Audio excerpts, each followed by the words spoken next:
Majority of us know the English city of Coventry, Western Midlands, for being completely destroyed by the Nazi bombings of 1940-1942. But there is also a situation related to this piece of land. It's hard to assign it to something either good or bad. The fact is that about 1,000 years before, Lady Godiva lived here. Who is this woman? This is the most famous exception to British morality of the medieval era. This woman, unlike others, was not stigmatized in her circumstances. We are talking about a lady deeply revered by the population of Britain. She drove naked through the streets of the city. That is, at first glance, insane, right? But what for? Look further. You're watching another episode on Flip Side of History, and now we'll tell you about Lady Godiva.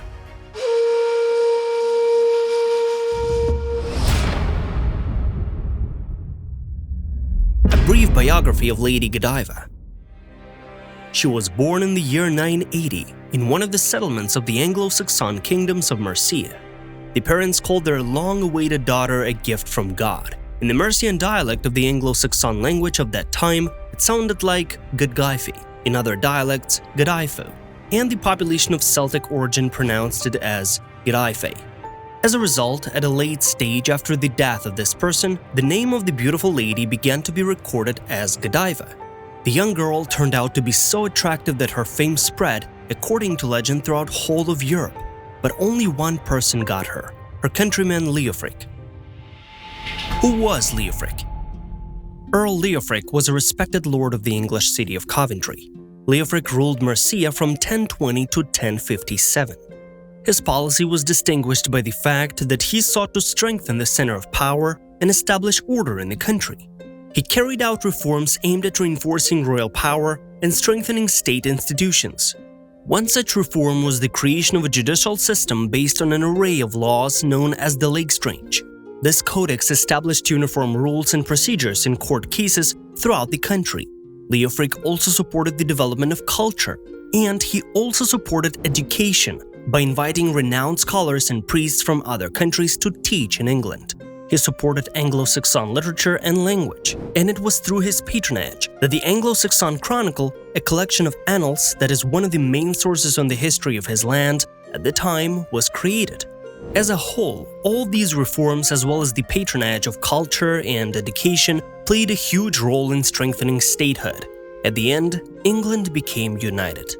The wise Earl, at the height of his career, became so famous that he wanted to marry the most beautiful woman in Europe, not just the mainland Europe, and this title, as you know, was then awarded to Lady Godgaifi. Period of marriage up to the X hour. Both the Earl and his shining wife were adored by the common English people, but their activities, even if for the benefit of the common people, their enlightenment and their faith, greatly drained the treasury of the part of England they ruled, Mercia. It was necessary to raise taxes for the inhabitants of the largest city of this region, Coventry. It was the capital of the former Mercian kingdom. The innovation did not allow local entrepreneurs, from merchants and ship owners to innkeepers, craftsmen, and artisans to get rich, and later on, even to exist. This was the reason why the residents went to bow to him with a request to stop the increase in exactions, but it still continued. The gentleman turned a deaf ear to the requests because he knew that there was still not enough money. This figure was full of confidence that the citizens still had the means, but stubbornly refused to contribute on their part because they were not fully aware individuals. How could they? Witnessing the devastation in which mothers were no longer able to feed their children and men were exhausted at work, in an attempt to somehow get out of the distressed situation, Lady Godiva herself began to ask her husband for mercy to their population. A beautiful young lady kneeling in front of him, begging for lower taxes for the good of the fellow people, but her faithful met her tears only with a prideful sneer on his face. Without desperation, Godiva continued in the said position and dutifully asked for help for the townspeople once again. The Count, who had stumbled in rage, suddenly became even more harsh. He said that if she liked these deceivers so much, he recommended that she walk the city streets completely naked. Only then does she realize how ungrateful and cruel people are. Well, if one has to, then be it. Godaifi made exactly that. Erotic event. The wife of the heartless city governor agreed to the disgrace and dishonor offered to her, but on one condition. She demanded that Earl ease the tax burden to a certain amount. They indeed conspired.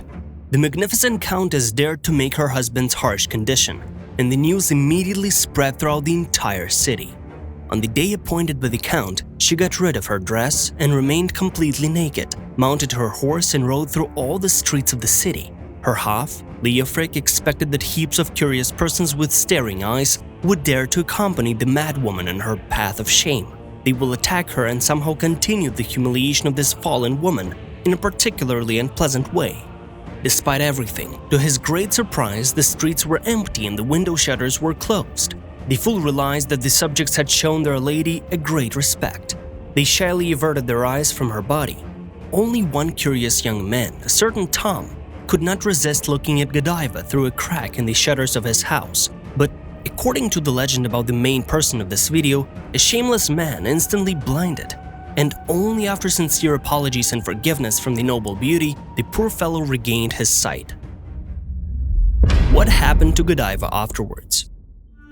Thus, Leofric, who had made a plainly ridiculous condition, was himself subjected to ridicule and other kinds of humiliation, and those who were his equals condemned him to his face. Impressed by Lady Godiva's bravery and the noble conduct of his countrymen, Earl removed the tax payments at once. Tax collectors began to disappear from the city streets. The merchants returned to the city, the trade was finally revived, and the treasury of Coventry was soon filled. And then it was no longer empty. The now humble Earl begged forgiveness to his wife and the people of Coventry. From that time on, Lady Godiva, who was not afraid to sacrifice her own dignity to save the city, became a national heroine, not only of the Mercians but of all people of England. And to this very day, this individual is deeply revered. The monument to Lady Godiva was erected in 1949, near the former cathedral, and has become a symbol of the city, reflecting its history and legend. The inscription briefly explains everything that happened. It has become one of the most famous attractions in Coventry and attracts many tourists.